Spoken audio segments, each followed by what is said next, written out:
নবম অধ্যায় রাজগুচ্ছ যোগ গূঢ়তম জ্ঞান। শ্রীকৃষ্ণ হচ্ছেন পরমেশ্বর ভগবান এবং পরম আরাধ্য বিষয়। অপ্রাকৃত ভগবত সেবার মাধ্যমে জীবাত্মা মাত্রই তার সাথে নিত্য সম্বন্ধযুক্ত। মানুষের শুদ্ধ ভক্তি পুনরুজ্জীবিত করার ফলে শ্রীকৃষ্ণের পরম ধামে প্রত্যাবর্তন করা সম্ভব। শ্রী ভগবান উবাচ ইদং তুতে গুচ্ছতমম প্রবক্ষ্যামি অনশূয়বে জ্ঞানম বিজ্ঞান সহিতম যৎ জ্ঞাতা মোক্ষসে শুভাৎ। পরমেশ্বর ভগবান বললেন, হে অর্জুন, তুমি নির্মৎসর বলে তোমাকে আমি পরম বিজ্ঞান সমন্বিত সবচেয়ে গোপনীয় জ্ঞান উপদেশ করছি। সেই জ্ঞান প্রাপ্ত হয়ে তুমি দুঃখময় সংসার বন্ধন থেকে মুক্ত হও। রাজবিদ্যা রাজগুচ্ছম পবিত্রমিদম উত্তমম প্রবক্ষ্যাবোগমম ধর্মম সুসুখম কর্তুমব্যয়ম। এই জ্ঞান সমস্ত বিদ্যার রাজা, সমস্ত গুচ্ছ তত্ত্ব থেকেও গুচ্ছতর, অতি পবিত্র এবং প্রত্যক্ষ অনুভূতির দ্বারা আত্ম উপলব্ধি প্রদান করে বলে প্রকৃত ধর্ম। এই জ্ঞান অব্যয় এবং সুখসাধ্য। অশ্রদ্ধ ধনা পুরুষা ধর্মস্য স পরং তপঃ অপ্রাপ্য মাম নিবর্ত্যন্তে মৃত্যু সংসার বর্তনী। হে পরম তপ, এই ভগবত ভক্তিতে যাদের শ্রদ্ধা উদিত হয়নি তারা আমাকে লাভ করতে পারে না।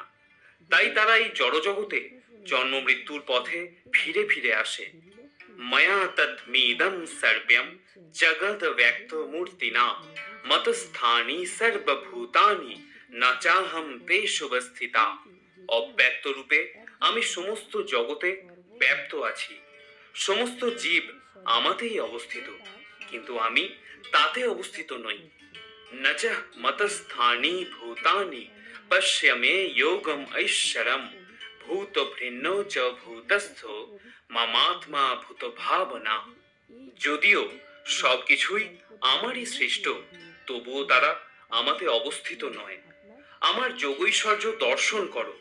যদিও আমি সমস্ত জীবের ধারক এবং যদিও আমি সর্বব্যাপ্ত, তবুও আমি এই জড় সৃষ্টির অন্তর্গত নই, কেননা আমি নিজেই সমস্ত সৃষ্টির উৎস। যথা কাশ স্থিত নিত্যম বায়ু সর্বত্র গো মহান তথা সর্বাণি ভূতানি মৎস্থানি তুপধারয়। অবগত হও যে মহান বায়ু যেমন সর্বত্র বিচরণশীল হওয়া সত্ত্বেও সর্বদা আকাশে অবস্থান করে, তেমনি সমস্ত সৃষ্ট জীব আমাতেই অবস্থান করে। সর্বভূতানি কৌন্তেয় প্রকৃতিম জানতি মামিকাম কল্পক্ষয়ে পুনস্তানি কল্পদৌ বিসৃজ্যাম্যহম। হে কৌন্তেয়, কল্পান্তে সমস্ত জড় সৃষ্টি আমারই প্রকৃতিতে প্রবেশ করে এবং পুনরায় কল্পারম্ভে প্রকৃতির দ্বারা আমি তাদের সৃষ্টি করে থাকি। প্রকৃতিম সাম অবষ্টাভ্য বিসৃজ্যামি পুনঃ পুনঃ ভূত গ্রামম ইমম কৃৎস্নম অবসম প্রকৃতে পশাৎ। এই জগৎ আমারই প্রকৃতির অধীন, তা প্রকৃতির বশে অবশ হয়ে আমারই ইচ্ছার দ্বারা পুনঃ পুনঃ সৃষ্ট হয় এবং আমারই ইচ্ছায় অন্তকালে বিনষ্ট হয়। ন চ মম তানি কর্মাণি নিবধ্নন্তি ধনঞ্জয় উদাসীনবৎ আশিনাম সক্তম তেষু কর্মসু। হে ধনঞ্জয়, সেই সমস্ত কর্ম আমাকে আবদ্ধ করতে পারে না। আমি সেই সমস্ত কর্মে অনাসক্ত ও উদাসীনের ন্যায় অবস্থিত থাকি। ময়া অধ্যক্ষেন প্রকৃতিম সুয়তে সচরাচরম হেতু নানেন কৌন্তেয় জগৎ বিপরিবর্ততে। হে কৌন্তেয়, আমার অধ্যক্ষতার দ্বারা জড়া প্রকৃতি এই চরাচর বিশ্ব সৃষ্টি করে। প্রকৃতির নিয়মে এই জগৎ পুনঃ পুনঃ সৃষ্টি হয় এবং ধ্বংস হয়। অবজানন্তি মাং মূঢ়া মানুষিম তনুম আশ্রিতম পরম ভাবম জানন্ত মম ভূত মহেশ্বরম। আমি যখন মনুষ্য রূপে অবতীর্ণ হই তখন মূর্খেরা আমাকে অবজ্ঞা করে। তারা আমার পরম ভাব সম্বন্ধে অবগত নয় এবং তারা আমাকে সর্বভূতের মহেশ্বর বলে জানে না।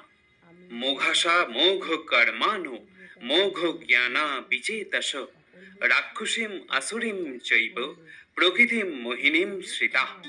এভাবেই যারা মোহাচ্ছন্ন হয়েছে তারা রাক্ষসী ও আসুরি ভাবের প্রতি আকৃষ্ট হয়।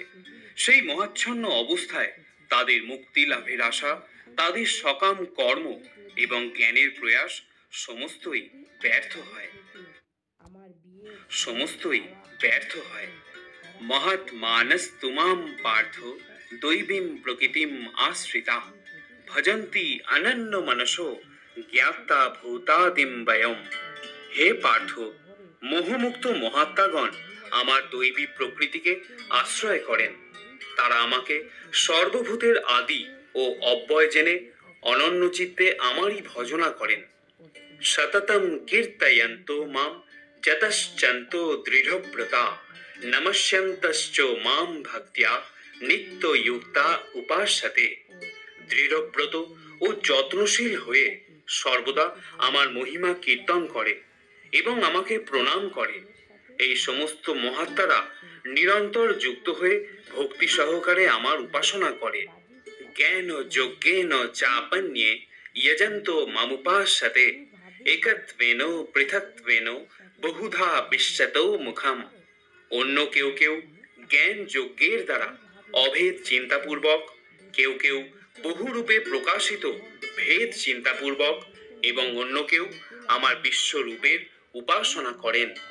অহম ক্রতুরহম যজ্ঞ সদাহম অহম ঔষধম মন্ত্রাহম অহম এবং মাজ্যম অহম অগ্নিরহুতম। আমি অগ্নিষ্টম আদি শ্রৌত যজ্ঞ, আমি বৈশ্যদেব আদি স্মার্ত যজ্ঞ, আমি পিতৃপুরুষদের উদ্দেশ্যে শ্রাদ্ধাদি কর্ম, আমি রোগ নিবারক ভেষজ, আমি মন্ত্র, আমি হোমের ঘৃত, আমি অগ্নি এবং আমি হোম ক্রিয়া। পিতা অহম অশ্ব জগত মাতা ধাতা পিতামহা বেদম পবিত্রম ওঙ্কার ঋক সাম যজুরেব চ।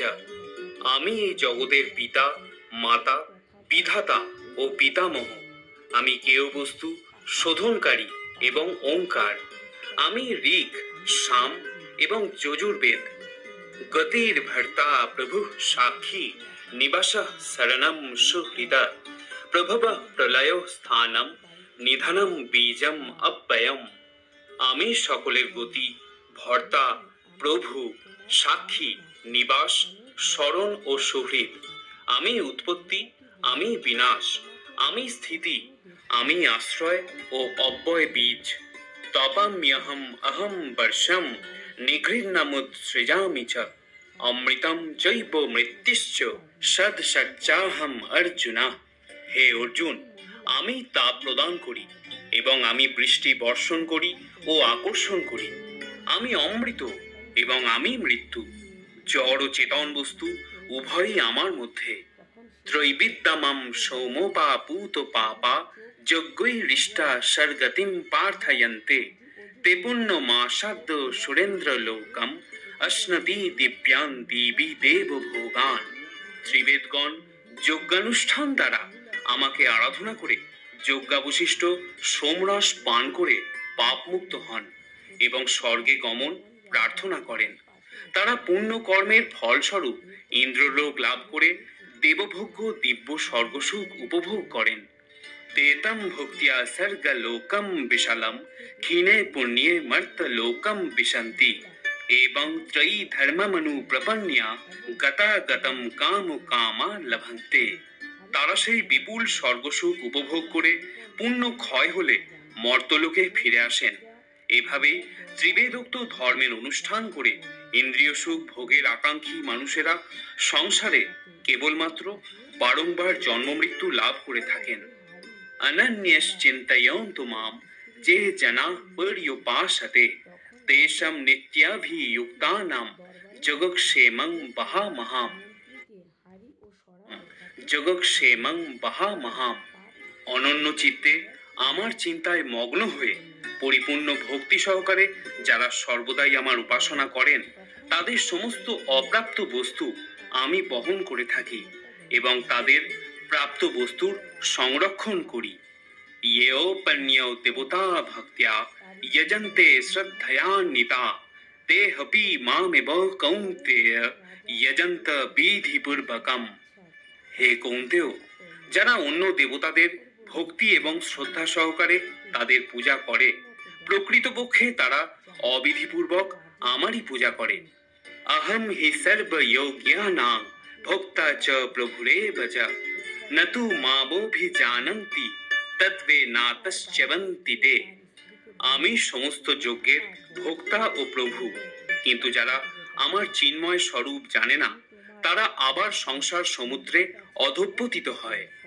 জানতি দেবব্রতা দেবান পিতৃন জানতি প্রীতিব্রতা ভূতানি জানতি ভূতেজ্যা জানতি মত জাজি নৌপি মাম। দেবতাদের উপাসকেরা দেবলোক প্রাপ্ত হবেন, পিতৃপুরুষদের উপাসকেরা পিতৃলোক লাভ করেন, ভূত প্রেত আদির উপাসকেরা ভূতলোক প্রাপ্ত করেন, কিন্তু আমার উপাসকেরা আমাকেই লাভ করেন। পত্রম পুষ্পম ফলম তোয়ম यो मे भक्त्या प्रजच्छति तदहं भक्तुपहृतम अस्नामि प्रजत्मात्मना। যে বিশুদ্ধ চিত্ত নিষ্কাম ভক্ত ভক্তি সহকারে আমাকে পত্র পুষ্প ফল ও জল অর্পণ করেন, আমি তার সেই সমস্ত ভক্তিপ্লুত উপহার প্রীতি সহকারে গ্রহণ করি। यत् करोषि यदश्नासि यजुहोषि ददासि यत् यत् पश्यसि कौन्तेय तत् कुरुष्व मत अर्पणाम।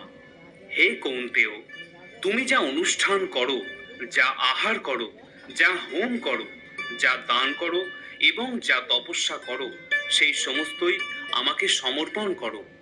শুভাশুভ ফলৈরেবম মক্ষসে কর্মবন্ধনৈ সন্ন্যাসো যোগযুক্তাত্মা বিমুক্ত মামুপৈষ্যসি। এভাবেই আমাদের সমস্ত কর্ম অর্পণ দ্বারা শুভ ও অশুভ ফল বিশিষ্ট কর্মের বন্ধন থেকে মুক্ত হবে। এভাবেই সন্ন্যাস যোগে যুক্ত হয়ে তুমি মুক্ত হবে এবং আমাকেই প্রাপ্ত হবে। সমোহম সর্বভূতেষু ন মে দেশ হস্তি ন প্রিয় যে ভজন্তি তু মাং ভক্তিয়া ময়ি তে তেষু চাপ্যাহম। আমি সকলের প্রতি সমভাবাপন্ন, কেউই আমার বিদ্বেষ ভাবাপন্ন নয় এবং প্রিয়ও নয়, কিন্তু যারা ভক্তিপূর্বক আমাকে ভজনা করেন তারা আমাতে অবস্থান করেন এবং আমিও তাদের মধ্যে বাস করি। ওপি চেত সুদূরাচার ভজতে মাম অনন্যভাগ সাধুরেব সমন্তব্য সম্যক ব্যবসিত হিস। অতীব দুরাচারী ব্যক্তিও যদি অনন্য ভক্তি সহকারে আমাকে ভজনা করেন তাকে সাধু বলে মনে করবে, কারণ তার দৃঢ় সংকল্পে তিনি যথার্থ মার্গে অবস্থিত। ক্ষিপ্রম ভবতি ধর্মাত্মা শান্তিম নিগচ্ছতি কৌন্তেয় প্রতি জানিহি না মে ভক্তিয়া প্রণশ্যতি। তিনি শীঘ্রই ধর্মাত্মায় পরিণত হন এবং নিত্য শান্তি লাভ করেন। হে কৌন্তেয়, তুমি দীপ্ত কণ্ঠে ঘোষণা করো যে আমার ভক্ত কখনো বিনষ্ট হন না। মাম হি পার্থ ব্যাপ্রাস্যেত্য যে হবিষু পাপ যোনয় স্ত্রিয় বৈশাস্তথা শূদ্রা তে হবি জানতি পরাম গতিম। হে পার্থ, যারা আমাকে বিশেষভাবে আশ্রয় করে তারা স্ত্রী, বৈশ্য, শূদ্র আদি নিচ কুলে জাত হলেও অবিলম্বে পরাগতি লাভ করে। কিম পুনর্ব্রাহ্মণা পুণ্যা ভক্তা রাজর্ষয়োস্তথা অনিত্যম সুখম লোকম ইমম প্রাপ্য ভজস্ব মাম। পুণ্যবান ব্রাহ্মণ, ভক্ত ও রাজস্বীদের আর কি কথা, তারা আমাকে আশ্রয় করলে নিশ্চয়ই পরাগতি লাভ করবেন। অতএব তুমি এই অনিত্য দুঃখময় মর্তলোক লাভ করে আমাকে ভজনা করো। মন্মনা ভবো মদ্ভক্ত্যো মদ জাজি মাম নমস্কুরু মামে বৈশ্যসি যুক্তৈত্বম আত্মনাম মত পরায়ণা। তোমার মনকে আমার ভাবনায় নিযুক্ত করো, আমার ভক্ত হও, আমাকে প্রণাম করো এবং আমার পূজা করো। এভাবেই মতপরায়ণ হয়ে সম্পূর্ণরূপে আমাতে অভিনিবিষ্ট হলে নিঃসন্দেহে তুমি আমাকে লাভ করবে। ইতি গূঢ়তম জ্ঞান বিষয়ক রাজগুহ্যযোগ নামক শ্রীমদ্ ভগবদ্ গীতার নবম অধ্যায়ের ভক্তি বেদান্ত তাৎপর্য সমাপ্ত।